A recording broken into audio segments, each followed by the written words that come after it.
All right, so I have been caught up with One Piece for a couple months now, and essentially I'm jumping on the bandwagon to convince more people to watch and or read it because it is completely worth it.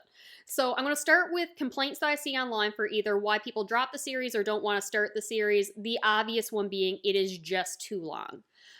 Yes, it is over 1,000 chapters, over 1,000 episodes, but the complaint I see most commonly in the community is they wish it was longer, or they fear when this is going to be over. It is not long enough.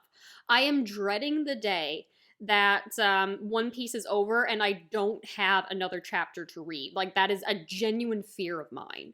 I had the privilege of binging entire arcs in a few sittings, and it was wonderful. I feel like weekly readers right now, God bless you. I don't know how you've been doing it for so long, especially from the beginning.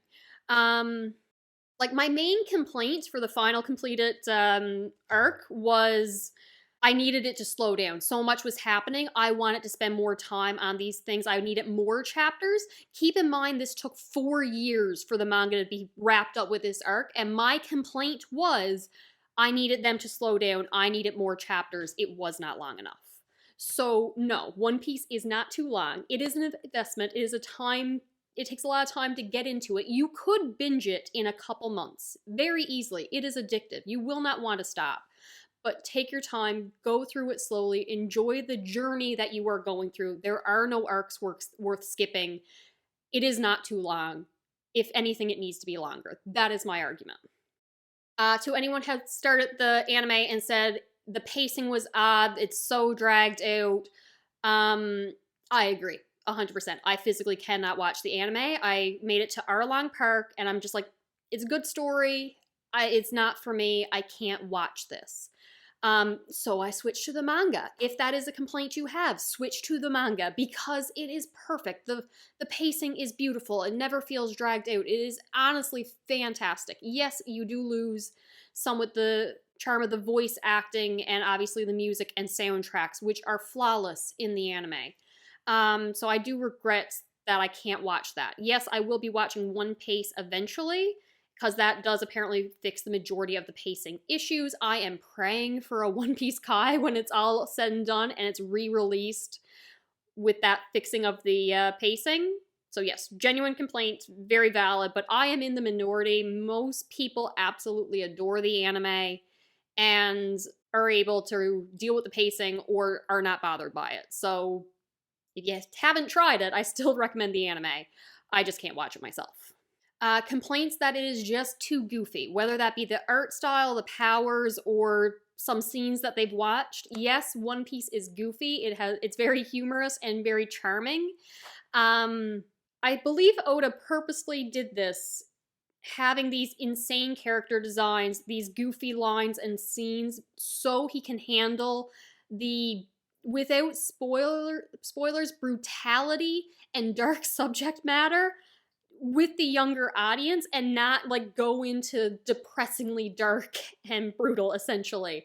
The balance that we hit between the fun comedy, I'm avoiding spoilers in some of the descriptive words I want to say, and then the darker themes and topics that are explored in this series is a choice that was made, and it is a very good choice. The tone of this is fantastic. I have no complaints. It is not too goofy. It is the perfect amount, and it will always bring a smile to my face before it crushes my soul and before I'm like, God, that's dark. Yeah, like, if it wanted to, it could go dark. Thankfully, we stick with a very nice tone. I've seen online that some people just don't like the characters. I don't want to say you're wrong. I'll think it's. I don't understand how people can't like these characters. It just does not make sense to me. My brain cannot comprehend it. Well developed, fantastic backstories, great personalities, consistent characterization throughout the entire series. Maybe like one little tiny slip up that the fans argue with me sometimes it's not a slip up.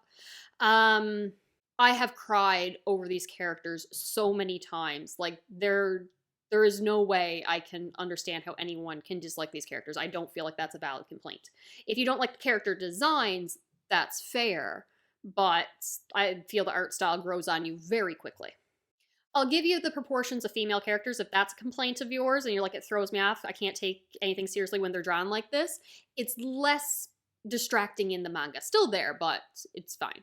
I've seen complaints for too many fake out deaths or people surviving unrealistic situations, and there's without the threat of death for certain characters, it lacks stakes. Just know Oda will find other ways to hurt you. He doesn't need to kill characters to make you suffer. And another complaint I've heard is basically it takes 300 episodes before it gets good. No. And this is coming from someone who it took, when was this arc? Give or take 200 chapters before I got fully invested. Like, I was enjoying myself before, but I was not hooked until around chapter 200, give or take. And that would be 130 episodes.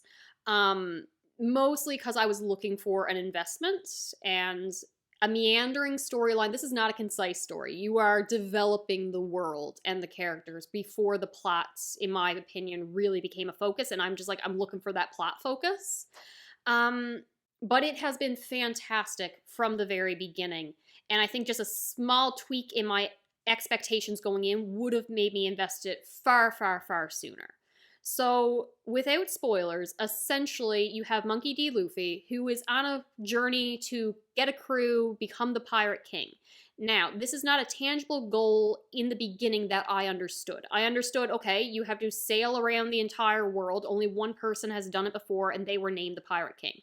I don't really understand what sailing around the world is going to be accomplished. Is there some kind of someone that got a report, hey, he's the Pirate King now, I'm saying he sailed, like, who vouches for this person that they sailed around the world? Do they have to collect something? Well, I guess they're going to collect the One Piece, which we don't know what it is. Like, what does it mean to be the Pirate King? Everyone keeps saying they're the most free, it's freedom. I'm like, okay, what's that mean? How will others react to this accomplishment? I don't understand starting off, and without that idea, just to compare it to the most common anime it's referred to, it's always compared to Naruto. I know what the Hokage is. I know exactly how you become it. There is a acting Hokage that I can see, and I know what their role in this world is. I don't understand to that depth or the reasonings why Monkey D. Luffy wants to become the Pirate King and how that is accomplished. So that's not an investment in the story that I have. I need something else.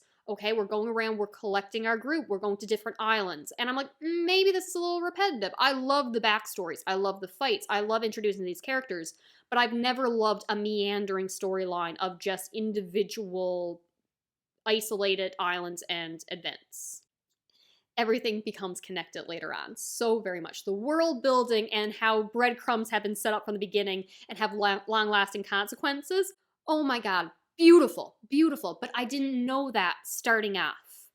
And I think if I had just understood that this is a story starting off with seeing Monkey D. Luffy as a pirate, as a captain of his crew, and him on a journey to become the type of captain he wants to be, to see the development of him in these little moments where he's taking the ideas of those he respects and rejecting ideas of those of pirates who are not treating their crew well or not being a type of honor that he wants or acting against the interests or things that he values. To see those little moments of characterization for Luffy as he develops as a captain was glorious, especially when I switched my focus to him in his character development. And then around the point I became fully invested and hooked, you really get this storyline that's beneath the series that's carrying us through. You understand the purpose and the history and the journey, and there is a strong narrative plot line that I cannot wait to be explored more. Between the mysteries that are set up, many of which we're still waiting for answers today, but little clues have been left. The theories, because a lot of the mysteries aren't given clear answers yet, just theorizing what things mean, the consequences of them, and how it could play out has been incredible. The themes of the series and the messages are all there, and it is so wonderful. So many focuses on themes of freedom and following your dreams. A lot of dreams, a lot of imagination, a lot of believing in yourself and friendship and found family, but also overthrowing government and usurping dynasties and helping the people and being selfish and doing what you need to do, as well as like punching racist in the face. There's so many things going on. And the development of each individual island, their culture, their history, their understanding, the way they work in the world and how the world impacts them, and how individual actions on this island will affect later down the road. It's the most well thought out world I have ever experienced. I love how Oda will set something up 100 chapters ago, and then it plays off in such a perfect way, but it never bogs the story down. The detail in this world is unmatched. And then you have the characters. You will fall in love with these characters. You will cry for these characters. These characters will break your heart and soul. I cannot say how wonderful they are. I cannot praise them enough. And Oda's writing is absolutely flawless when it comes to his character work. On top of that, you have the fan base. I am so happy that the One Piece community, despite how long it's been going on, took every precaution they could to not spoil this series for me, because somehow I had been relatively-ish spoiler-free. There were a couple little moments where, something got spoiled for me, but it was through no fault of their own. They're always great with giving spoiler warnings that I see on videos or in the comment section, being like, oh, we can't talk about this yet, or delete that, it happens later, it plays into something later. The One Piece community as a whole have just been fantastic.